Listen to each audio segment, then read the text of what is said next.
Dans l'Internet devenu celui des indépendants invisibles, naturellement certains payent pour se croire et se prétendre visibles.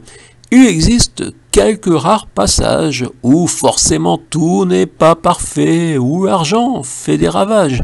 Je souris quand un bouquin, sorti depuis 2 jours, bénéficie d'une trentaine de 5 étoiles. Oui, il existe aussi des moyens d'acheter de faux commentaires.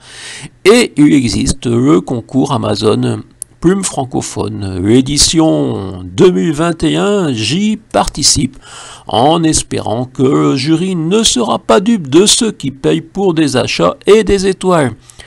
Quelques jours après la sortie du premier roman publié sous le nom de Thomas Ternoise, je suis toujours invisible.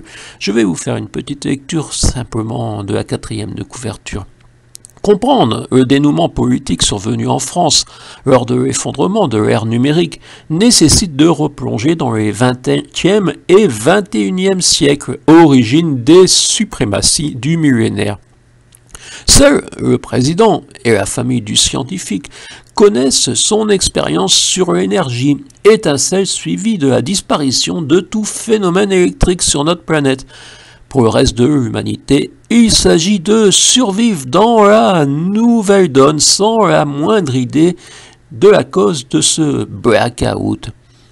Après le chaos, la tyrannie tranquille assurée par la géolocalisation et les sanctions automatisées doit se réorganiser.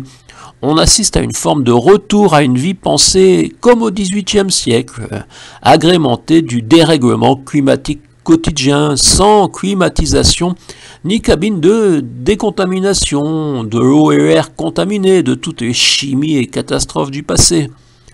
La rareté des documents exige de regrouper les transmissions orales, le papier ayant été réduit en poussière lors de la grande prolifération des termites. Et sous la photo, une phrase, un aphorisme. Quand la réalité est falsifiée, la vérité devient une fake news.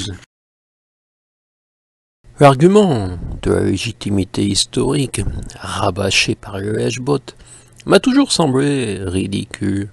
Celui d'une récompense de la vertu déclenche forcément une moue dubitative. Vous avez déjà vu fonctionner dans la sphère politique la balance d'une justice humaine?